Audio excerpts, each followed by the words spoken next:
मजबूत लड़ाई नहीं लड़ी जा सकती है। लेनिन शोषण का आधार वर्गीय ढांचे में देखते हैं। उनका मानना था कि हर वर्ग की स्त्रियां किसी न किसी रूप में शोषण का शिकार हैं, इसलिए सभी को संगठित करने पर जोर देते हैं। सर्वहारा वर्ग की स्त्रियां समाजवादी क्रांति से ज़्यादा अनुकूल लगती हैं और मैं इस बात के लिए मैं लेनिन के जो कुछ वक्तव्य हैं जिनको मैं यहाँ कोट करना चाहूँगी। वो कहते हैं कि मैं केवल सर्वहारा महिलाओं के बारे में नहीं सोच रहा हूँ, चाहे वो घर में काम करें या फिर कारखानों में। गरीब, किसान, महिला, निम्न पूंजीवादी महिलाएं भी पूंजीवाद की शिकार हों। इन महिलाओं की गैर राजनीतिक और गैर सामाजिक पिछड़ी सोच, इनका अलग अलग कार्य क्षेत्र, उनके जीवन का समूचा दायरा पिछड़ा हुआ है। उनकी अनदेखी करना मूर्खता होगी। हमें उनके बीच कामकाज के लिए उपयुक्त संस्थाएं, आंदोलन का विशेष तरीका और उपयुक्त रूप वाले संगठन की जरूरत है। यह नारीवाद नहीं बल्कि व्यवहारिक और क्रांतिकारी कायदा है। यही कारण है कि मताधिकार के सवाल पर रोजा और क्लारा ने बुर्जुआ औरतों के हक और हुकूक में उनका पूरा साथ दिया, लेकिन अपने सैद्धांतिक पक्ष को भी साफ रखा कि निजी संपत्ति और मनुष्य के शोषण का बुनियादी कारण है। और उसी तरह मुख्यधारा का स्त्री आंदोलन अपने मुद्दों को मजदूर, किसान वर्ग की औरतों के साथ नहीं जोड़ेगा, उनके साथ राजनीति में नहीं उतरेगा, तो वह केवल पूंजीवाद के हाथों का खिलौना बनके रह जाएगा। हम देखते हैं कि समाजवाद के कारण ये समाजवादी स्त्री आंदोलन 8 मार्च को साकार हुआ। स्त्रियों का ये पहला संगठित आंदोलन था जो सीधा मुद्दे पर बात कर रहा था। जिस तरह से 1904 से 1908 में जब यह आंदोलन अपने चरम पर था, तो मजदूर स्त्रियों को जेल में डालकर उन्हें बुरी तरह से मारा पीटा गया। गौर करने वाली बात यहाँ यह है कि उस समय ट्रेड यूनियन के पुरुषों ने भी उनका साथ नहीं दिया। आखिरकार तमाम संघर्षों से जूझते हुए 19 मार्च 1911 को जर्मनी में पहला अंतर्राष्ट्रीय महिला दिवस मनाया गया। महिलाएं आंदोलनों को सुधारवाद की ओर किस तरह से ले जाती है और अंत में कैसे वो अन्य राष्ट्रवाद या दक्षिण पंथ की ओर मुड़ जाती है। रोजा ने ये साफ किया कि वर्ग हित और संकट के समय सोशल डेमोक्रेटिक महिलाएं ऊर्जा वर्ग को बचाने के लिए बिचौलियों की तरह खड़ी हो जाएंगी। वे निजी स्वामित्व के खिलाफ नहीं खड़ी हो सकेंगी। हम देखते हैं कि समाजवाद पर लंबी बातचीत की। क्लारा के साथ बातचीत में लेनिन ने इस बात पर जोर दिया, यह सही है कि हमारी सच्ची लड़ाई मजदूर वर्ग के साथ है, लेकिन हमें अलग संगठन बनाना चाहिए जो बुर्जुआ स्त्री संगठनों से ठोस रूप में भिन्न हो। जबकि इस निर्णय के कारण लेनिन पर सुधारवादी और बुर्जुआ मुद्दों में फंसने का आरोप लगाया गया।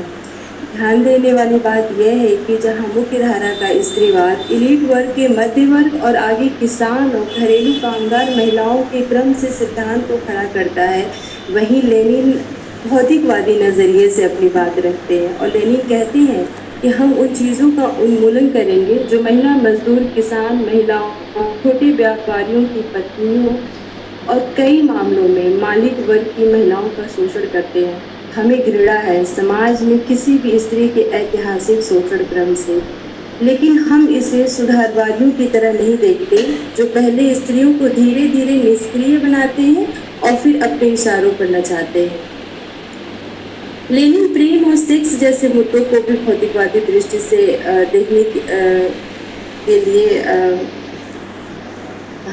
हमें तैयार करते हैं। लेनिन का और अगली बात मैं ये कहना चाहूँगी कि लेनिन का कहना था कि ये ऐसे घालमेल काफी को छोड़ दे तो वे वास्तविक रूप से कभी भी स्त्री को आज़ाद नहीं कर सकते। यही कारण है कि पूंजीवादी चिंतक स्त्री पुरुष विभाजन का गंभीर ऐतिहासिक द्वंद्ववादी विश्लेषण न करके स्त्रियों की यौनिकता को मुख्य केंद्र बनाते हैं।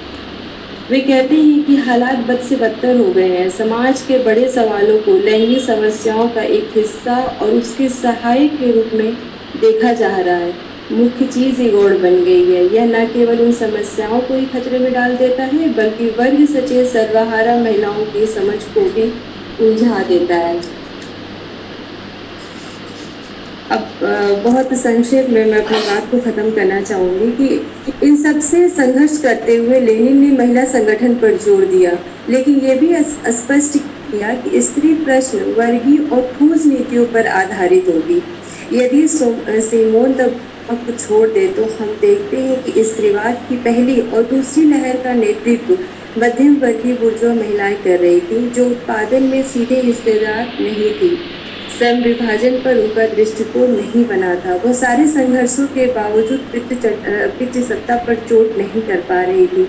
जैसे इस दौर की महत्वपूर्ण विचारक सुलमित फायरस्टोन स्वयं को मार्क्सवादी कहती हैं, लेकिन अपनी किताब में वह यह भी कहती हैं कि गैर बराबरी निजी संपत्ति पर आधारित नहीं बल्कि जैविक है।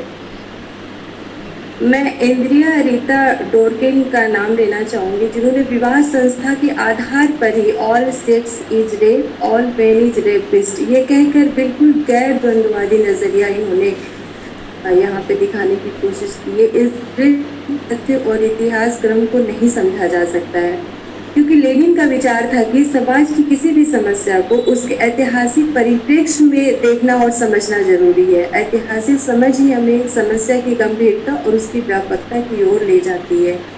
और इस तरह हम देखते हैं कि क्लारा, रोजा, कोलंताई, इब्रूरी जैसी स्त्रियां स्त्री मुद्दे पर महत्वपूर्ण समाजवादी चिंतक के रूप में हमारे समक्ष आती हैं। इसी तरह अभी क्रुप्स्काया का जिक्र साथी वंदना ने किया था कि कैसे उन्होंने संगठन बनाया और लोगों को संगठित किया। आज स्त्रीवाद जैसी अस्मितावादी अवधारणा को नकार दिया गया। इन्हीं समाजवादी स्त्रियों के कारण बुर्जुआ स्त्रीवादियों ने जहां पुरुषों और परिवार को खारिज कर दिया, वहीं समाजवादियों ने नए समाज के निर्माण में मनुष्य की ज़रूरत, उनकी कार्य क्षमता आदि का सम्मान कर अराजकता की जगह वैज्ञानिक सोच और शोध के साथ समाज का अध्ययन किया। बहुत बहुत शुक्रिया सबको।